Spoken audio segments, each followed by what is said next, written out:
This is Weekly Sports Talk with Ed, episode 40, and we're gonna dive straight into it. Got the book review of I'm That Girl by Jordan Chiles. This was a great book, even got the autograph. I pre ordered this book. I had a lot of fun reading it, being able to learn more about Jordan Chiles. And this is the autograph right here. Y'all can see it. Like I said, it was a good read, and I'm gonna basically get into some of the stuff in the book. I'm not going to cover the entire book. I'm going to talk about some of the main points that I found were the main points in the book.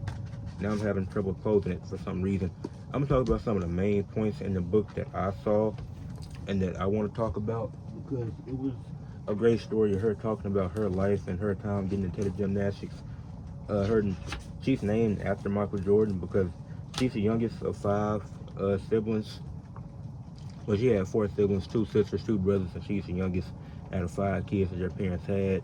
And she would be named after Michael Jordan because her mom, her favorite basketball player was Michael Jordan, so that's where that kind of came from. But she started gymnastics late. Like, you might not think six is late, but six is late to start gymnastics. So she was able to. So even though she started late, she was still able to make a name for herself and become a great gymnast. If you don't know who Jordan Chiles is, she's on the Team USA Olympics team for gymnastics. She won a bronze medal, which ended up being stripped from her in because of some controversy about how late the inquiry was put in. Apparently, it was 4 seconds late. Then the bronze medal was stripped, and it went to Romanian gymnast Anna Barbosa, and this was during the floor finals. So that sparked a lot of controversy, which is she talks about it in the book. And if you really want to know like what that's about, you could dive into the book and read about that. Had this one coach, Coach X, that wasn't a great person.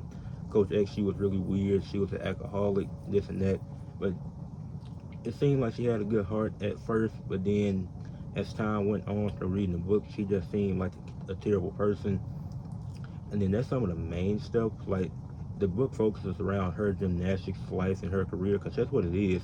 Like, her mom told her that don't quit gymnastics on a bad day. If you want to quit on a good day, because then you will know you really want to quit. And that's why she ended up staying, even though even though it was a struggle, her being the only black girl in her gym in gymnastics, because it's been gymnastics been dominated by white women. It's just the truth. And then black women have broke through recently, as Gabby Douglas, when she finally broke through, she was one of the first ones. Then Simone Biles came, and now other women are coming after that. And she talks about her relationship with Simone Biles a lot of here too.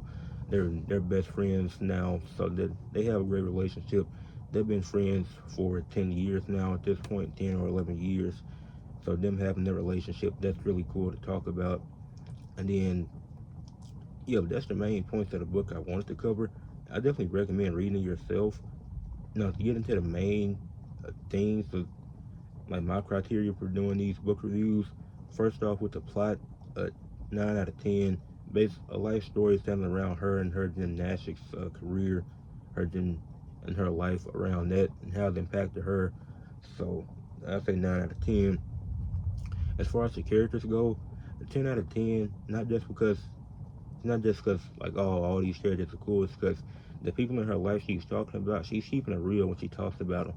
Like, she talks about how she feels about these people. She talks about the good they did, the bad they did. It's not just trying to nitpick and cherry pick these certain things. She talks about all of it. So that's what's really great about this book and about her writing, especially at her just being 23 and being able to write a book like this. So that's amazing. Writing style, 10 out of 10. If the chapter needed to be longer, it was longer and it made sense. If it needed to be shorter, it was shorter and it made sense. It didn't drag. It was easy to get through. It only took me 2 weeks to read it. I probably could have got it done in a week, but it took me 2 weeks to read, which is still good timing. And yeah. And as far as recommendation goes, if you're into political stuff, like, especially if you're into sports, like you want to learn about sports, just even if you just watch basketball and football, you want to learn about sports, racial stuff, you can learn about that through this book. Like, you don't have to be a fan of gymnastics to know what's going on. Like, you will learn throughout the book. So I say it's an 8 out of 10. Now, if you're not into sports or politics at all, this isn't a book for you. But she goes into that like political sides, like, oh, why is race involved, this and that. Like, she gets that she's able to talk about that, and it's amazing reading it and hearing her perspective on how she feels about it.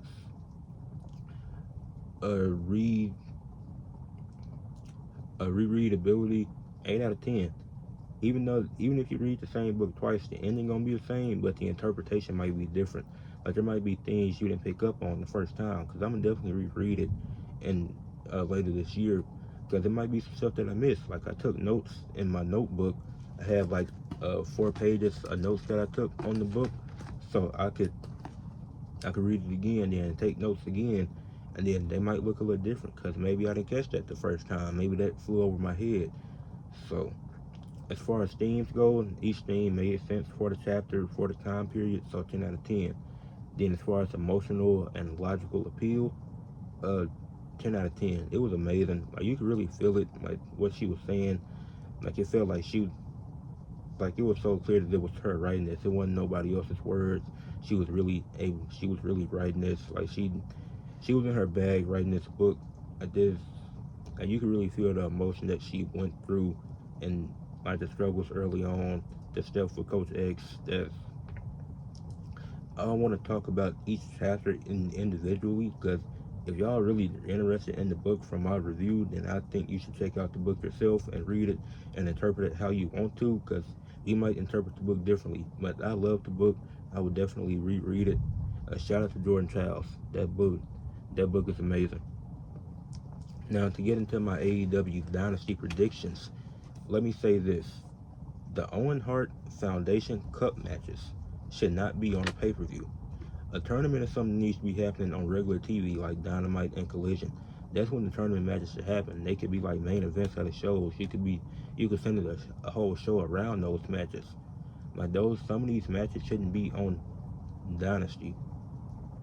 Now, like one match is actually, let's talk about the Owen Hart Cup matches that are on the card. Mercedes Moné and Julia Hart. It's no Julia Hart recently ain't been that impressive in the ring. So I'm predicting Mercedes Moné to win that match. But that match shouldn't be on the card. Kevin Knight versus Will Ospreay. Kevin Knight is cool. I'm glad he's getting his chance, but no reason for this to be a pay-per-view match. Mark Briscoe and Cal, and that's gonna be my wild card. Kevin Knight winning. That's my one wild card pick. I think he's gonna get the win via shock. Do it for the shock value. Have him go deep in the tournament. Mark Briscoe versus Kyle Fletcher. Kyle Fletcher gonna win that. But once again, no need to be on the card. But I definitely see Kyle Fletcher winning that. Now Chris Jericho versus Bandito, ROH title versus mask. Chris Jericho gonna retain, and Bandito get ready to get that mask up, buddy. And then as far as the Hurt Syndicate versus the Learning Tree, I think this is where MJF comes in, and he gonna help the Hurt Syndicate win. They gonna keep the titles, and then they gonna try to MJF gonna play it cool with them. Then eventually, Cedric Alexander gonna come in and take that final spot, so you can get the real Hurt Syndicate together, real Hurt Business, and then MJF he'll be left on his own, like he could be going after the title. Then Cedric Alexander come out there and attack him. Then the whole time MVP was playing MJF, so they could do that. And I don't see the Learning Tree and Chris Jericho all losing the same night. So Big Bill and Brian Keith, y'all taking that loss. And that's another match that shouldn't be on the card. But it's the Hurt Syndicate, so I don't mind it. I don't mind them being on the card, but they're going to retain. Daniel Garcia versus Adam Cole. TNT title, no time limit this time. Adam Cole going to win. No time limit, none of that, no outside interference. Adam Cole going to get the win. Then the story going to be Daniel Garcia was never able to beat Adam Cole. So, yeah. Toni Storm versus Megan Bayne for the women's world title. I think Megan Bayne is going to win. But take the chance on her, have her win.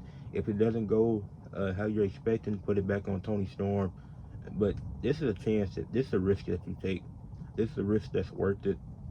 So I would take that chance, and I'm predicting Megan Bayne to win. The way they've been building her up, the way they've presented her, I think she could be pin Toni Storm clean. I don't think Penelope Ford got to get involved for her to get the win. Kenny Omega, Ricochet, and Mike Bailey International Championship match, triple threat. I think Ricochet pins Kenny Omega to get the win. Mike Bailey, he just got there, but I don't think AEW really cares about that. But I think they're gonna help build up, give Ricochet some more heat by having him pin Kenny Omega. Mike Bailey hit his finishing move. Ricochet throw him out the ring. Then Ricochet pin Kenny to get the belt. Like he pins the champion, so there's no need to do a rematch for the title. Maybe Mike Bailey, the first one to get a shot. Ricochet retain. I guess that's a good way to build up some heel heat for Ricochet. So I see him winning this match and becoming international champion. Because I don't think the way his momentum is right now, I don't see a world where he doesn't get a title by the end of this year. And this is the perfect time to put the title on him. Rated FTR versus the Death Riders for the trios titles. They the Death Riders gonna retain, then the Ops gonna approach them, and the Ops gonna be the ones to eventually take them down. But I think Dax Harwood is turning at Dynasty. They telling this story of him turning on Cash. He'll probably attack Edge, but he won't turn on Cash, will it? Maybe both FTR become heels at the end of this. Because that story is really weird. I'm not rocking with it, to be completely honest. But yeah, I think that's how it ends. I think the Death Riders end up retaining those titles. And I think John Moxley ends up going down. I think he's falling to Swerve. And I can see a world where Hangman helped Swerve based off of that interaction they had. It was like Swerve saying, "You burnt down my house." And then Hangman told him, "You deserved it." And Swerve was like, "I know." I think Hangman gonna help Swerve win.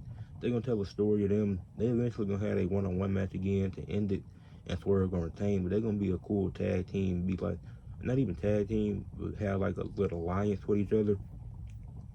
And then they can end up taking down the Death Riders into that whole story. So yeah, that's it for the AEW Dynasty predictions. Then as far as athletes of the week go, for New Japan Pro, Shingo Takashi, he beat Hiroshi Tanahashi in a good match. It was a good main event. For AEW, went with Penelope Ford.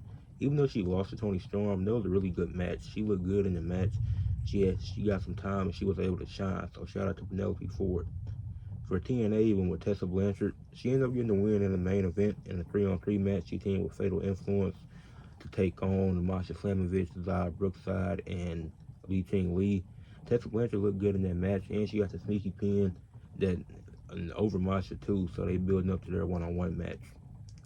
WWE, Ricky Saints, him winning the North American Championship from Shawn Spears. Feel like it was a little early, but it was still a good match.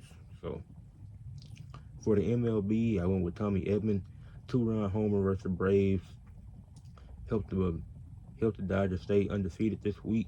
It was like, obviously Shohei Ohtani's been doing his thing, but he's not the only player on the Dodgers team. We got to give other players their credit for what they're able to do. So shout out to Tommy Edman. For the NHL, went with Jackson Blake. Led the Hurricanes to a 2-1 record this week.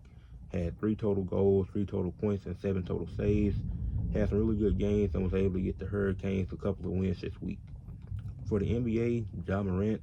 The Grizzlies have been cold since firing Taylor Jenkins, but Ja Morant's been hot, averaging over 28 points, shooting over 54% from the field. Had a game winner again over Khalil Ware. Been having a great week, and I don't know if that's a coincidence or not, but can't take nothing away from him. So shout out to Ja. For men's college basketball, went with Janai Broome, 25 points, 14 rebounds, 2 assists, 1 steal, and 1 block in the Elite 8 game that Auburn won against Michigan State. Doing it all on offense and defense. Had a great game. And now he's in the Final Four with a chance to do even more elite things. For women's college basketball, went with Sarah Strong, a 22.2 assists, 8 rebound game, shooting 9 of 13 from the field, 4 of 6 from a 3. Went to the free throw line once, wasn't able to make it, but UConn was able to beat UCLA, and she was a big reason why. It was a blowout in the first half, and she didn't even have to do too much in the second half. For the Pro Volleyball Federation, went with Sydney Healy for the Indy Ignite. She had a career game against my Columbus Fury with 68 assists and 11 digs. Those 68 assists were a career high for her. Absolutely phenomenal game. Then she followed that up with another great game with 40 assists, 7 digs, and 2 blocks versus the Omaha Supernovas, leading Indy to wins in both of those games. Then for the PBA, went with Gary Hines. He won the PBA USBC Masters Finals. and it wasn't that great of an event, but he still ended up getting the win. Now that is it for Weekly Sports Talk with Ed, episode 40. Now this one was a shorter one. Usually these range from like 30 minutes to an hour, usually around an hour. But disclaimer, I was been busy these last 2 weeks, which is why I pre-recorded the podcast. I'll be back to doing lives next week. This one was a bit shorter because I have something to do. Uh, y'all will be seeing this on Saturday at 12 p.m. Central, but I won't be at home then. I'll be busy doing something. So yeah, make sure y'all leave a like. Make sure y'all subscribe to the channel. Make sure y'all comment. The longer podcast episodes are definitely coming as we got more sports and stuff going on. Those will definitely be back soon. I should be live next week. I should be. If I'm not, I will update y'all on the community tab and let y'all know. But I should be live next week. So like this video, subscribe to the channel, comment, and share this video. Sports coverage all year round.